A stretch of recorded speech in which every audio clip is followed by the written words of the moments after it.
Imagine waking up in your own home only to find that the outside world has vanished. Every door, every window, every single exit sealed off by metallic walls that came out of nowhere. No matter how hard you try, you can't break free. And worst of all, these walls don't just trap you, they kill. Our story begins with Tim, who was, like every other day, busy coding for his next video game. Deeply immersed in his work, he barely noticed the world around him, while his colleagues kept him engaged in a live discussion. But suddenly, the lights began to flicker, and within seconds, the entire building's power went out. Whenever Tim wasn't working, those old, horrifying memories returned to haunt him. That's why he drowned himself in work, shutting out everything else, including his wife, Olivia, who was slowly drifting away. For 2 years, Olivia had been carrying their relationship alone, but Tim's silence was breaking her. That evening, hoping to lighten the mood, she took him out for pizza. There, they ran into Mr. Friedman, the man overseeing their building's renovation. 3 months had passed since construction began, but the power problem never improved. When Olivia asked, Friedman casually told her it would take just a few more weeks.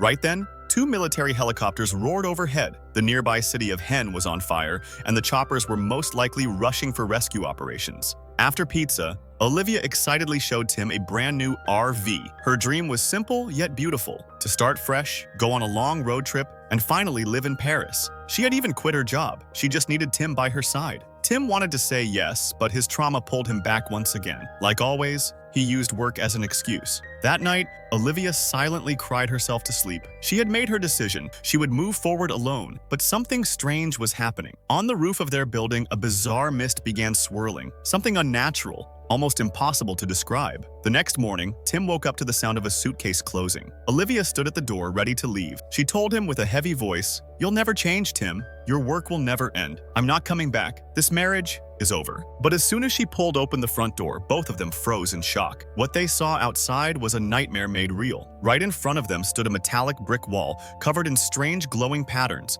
as if someone had encased their entire building overnight. Olivia thought it was some crazy prank by Tim and lashed out at him. But no, it wasn't just the door. Every single window, vent, and passage was blocked by the same metallic structure. There was no cell signal, no Wi-Fi, completely cut off from the outside world. In panic, Olivia grabbed a drill and tried to bore into the wall. But within seconds, the drill bit overheated and glowed red hot. She tried drilling near the door frame, but there too, the same metallic bricks stood firm. This wasn't carbon fiber. This wasn't liquid granite. Olivia, an architect herself, had never seen such a material before. Meanwhile, Tim took out his phone and brought it close to the wall. To their surprise, strange flickering patterns began appearing on the screen, as if the wall was emitting some kind of hidden signal. But before they could figure it out, they heard disturbing noises from the neighboring apartment. They quickly drilled a small hole into the wall to peek inside, and what they saw was horrifying. Their neighbors were trapped too. Husband and wife, both drug addicts, now losing their sanity under the pressure of being locked inside. They knew death was certain because no food or water could ever enter again. Panicked, Tim and Olivia rushed to the bathroom and turned on the taps.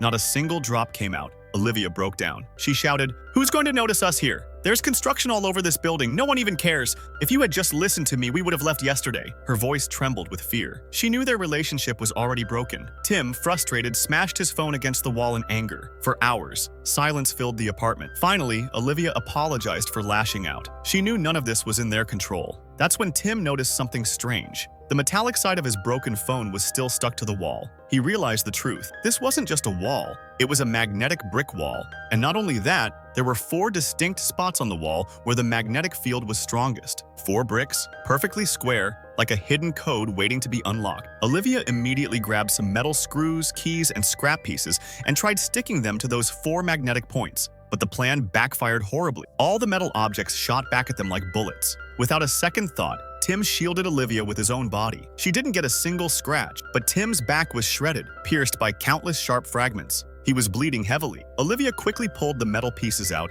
bandaged his wounds, and had barely finished when screams once again echoed from the neighboring apartment. Suddenly, silence. They drilled a bigger hole through the wall and climbed inside. There they found their neighbor Anna unconscious, her head bleeding badly. Olivia tried to wake her up, but in that very moment, Anna's husband Marvin lunged at Tim like a madman. "Get me out of here!" he screamed, his hands tightening around Tim's throat. Olivia quickly grabbed a spray and blasted it into Marvin's eyes, forcing him to release Tim. Instantly, Tim fought back, throwing a punch, until Anna rushed between them, crying. Through tears, she explained, "Marvin didn't hit me. This wound happened when I was trying to break the wall." but he's not in his senses. When he's high, he can do anything. Please, tie him up until it wears off. While searching their place, Tim discovered a private room filled with tool racks. He picked up a hammer and struck the mysterious brick wall with all his strength, but it didn't even crack, not a single dent. Meanwhile, Anna revealed Marvin's violent state to him. Shameful and remorseful, Marvin finally apologized to Tim.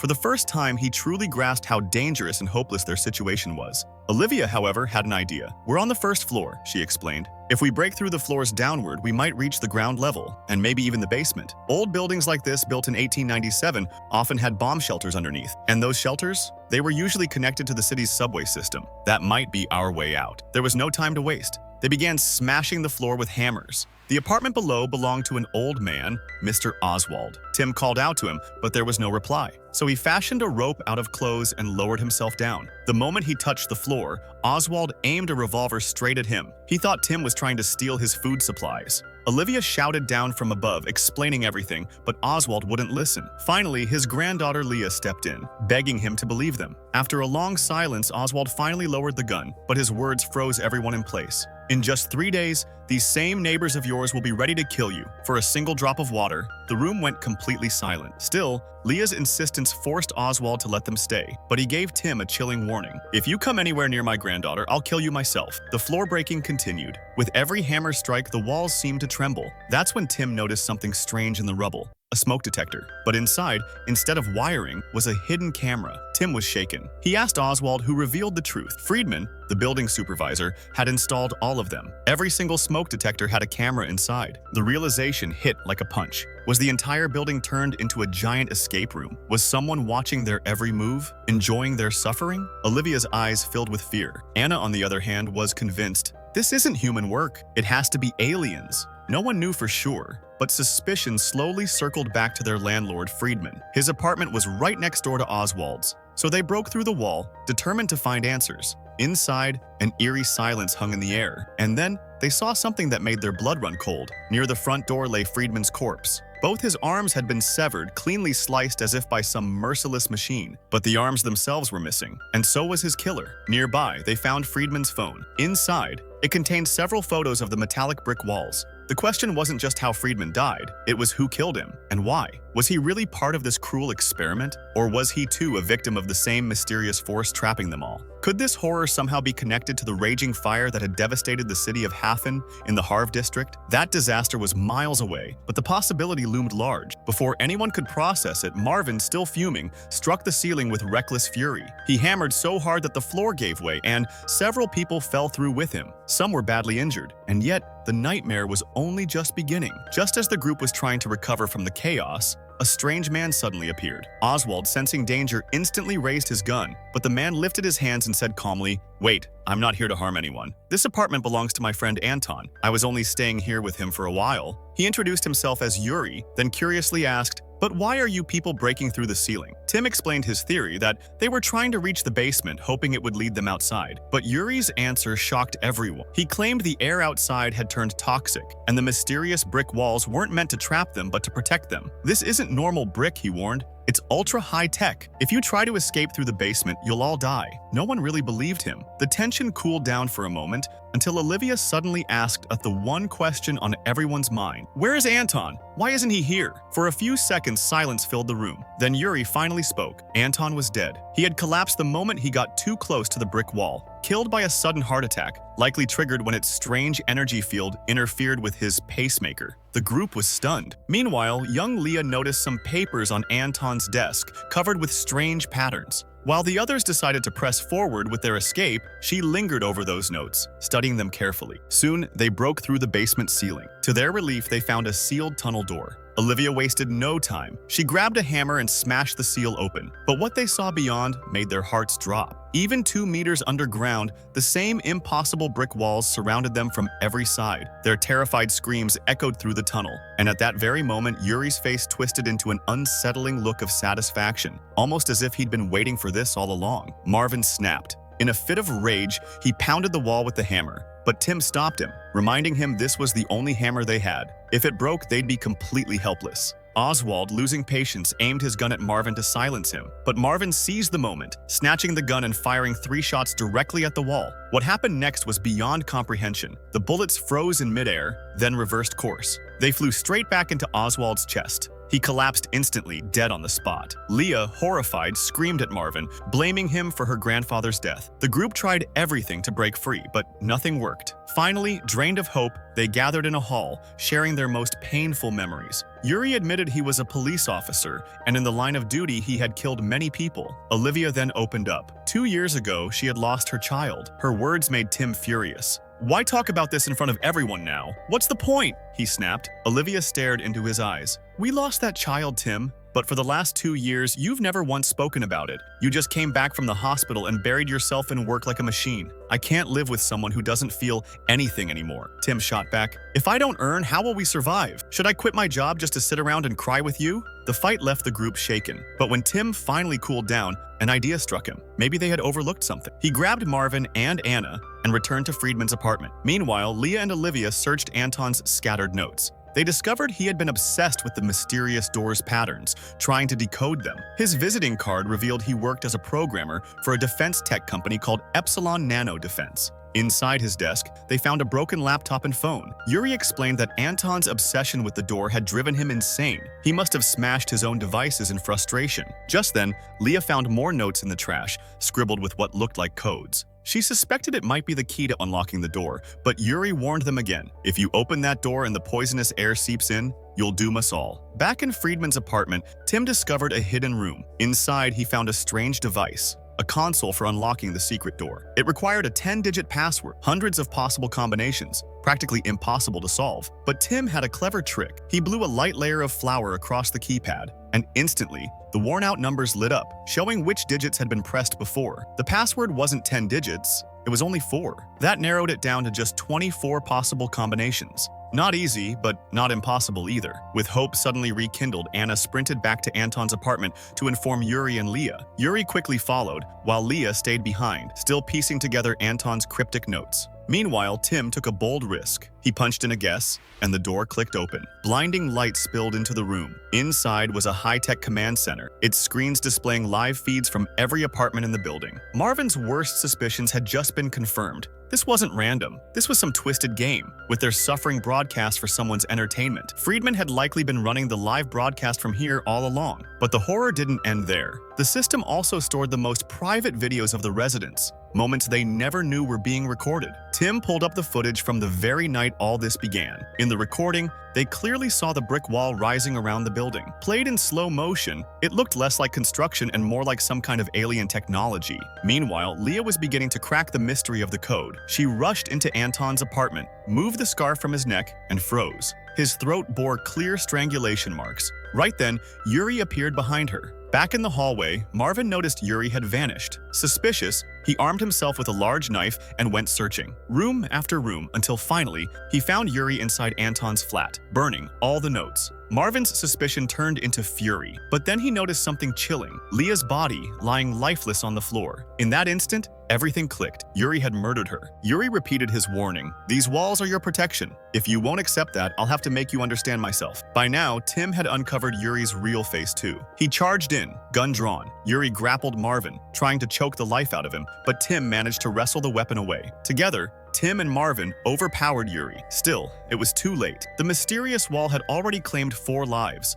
The group, broken and exhausted, sat in silence. No one knew what to do next. In that bleak moment, Marvin and Anna made a pact. If they ever got out alive, they would marry. Tim, too, turned to Olivia and apologized for all the pain he had buried inside her heart. They soon realized why Yuri had killed Leah. She must have unlocked the secret of the door, and he silenced her before she could tell the others. The half-burnt notes hinted at the same. On the ceiling, a smoke detector with a hidden camera might still hold crucial footage. Anna climbed up to check it. Meanwhile, Tim spotted a scrap of burned paper with strange interval codes. Anton must have cracked it, being a programmer at Epsilon Nano Defense, a company based in Heffen City, a place recently devastated by a mysterious fire. When they pressed Yuri again for answers, he stuck to his old story, that outside lay poisonous air, perhaps even nuclear fallout, and these walls were built to protect them. But that raised a critical question. If outside really was so deadly, why had Anton been desperate to get out? Anton believed it was simply a technical malfunction, while Yuri insisted it was apocalypse. Their argument had ended with Anton's death. In a rage, Marvin beat Yuri mercilessly. Still, Yuri refused to reveal how the door worked. That's when Anna found something in the camera footage that changed everything. Anton had been coding an application meant to open the door. In the recording, he finished it, grabbed his phone, and approached the wall. His flashlight blinked 3-4 times in succession, just as Yuri lunged at him, silencing him forever. Watching closely, Tim realized the truth. It wasn't an interval code, it was an optical code, like a QR scan. The flashlight pulses were actually electromagnetic triggers, activating the wall. Now, all they needed was Anton's phone. When they found it, they restored his app onto another device and scanned the wall. 4 square buttons appeared on screen. Tim pressed them one by one. Each time, the flashlight blinked a different number of times. The wall began to shift, its patterns rearranging. Within seconds, it transformed into a glowing portal. Without hesitation, Anna reached forward and slipped a finger inside. Nothing happened. Encouraged, she tried her whole hand. But suddenly,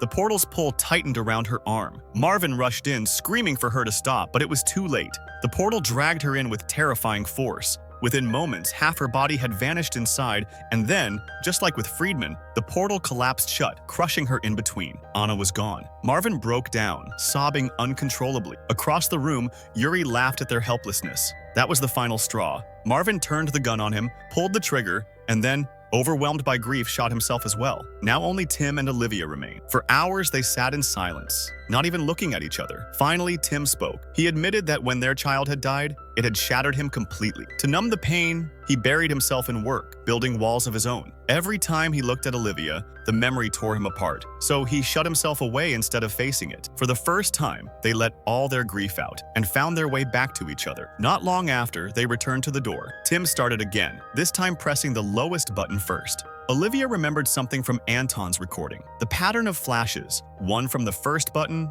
4 from the second, 6 from the third. The number of flashes was the real key, and with that, they finally had the sequence to unlock the portal once more. The entire pattern, the exact sequence, had been recorded in Anton's camera footage. Tim and Olivia wasted no time. Carefully studying every frame, they reconstructed the code. Once more, they scanned the brick wall and began pressing the buttons in the precise order. Instantly, the wall trembled and a doorway opened. They stepped through a long, dim tunnel, hearts pounding, until finally, freedom lay before their eyes. But what they saw froze them in shock. The entire city was sealed off, covered in the same mysterious brick wall. Every home, every street, every building. People were trapped inside their own houses. The whole city was in lockdown. Among their supplies, they found a working military radio. Tim switched it on, and a government broadcast crackled through the static. The message was chilling. A catastrophic fire had broken out at Epsilon Nano Defense. The blaze triggered a massive technical malfunction, accidentally activating a secret defense system that was never meant to be unleashed. Now, the government was doing everything in its power to contain the crisis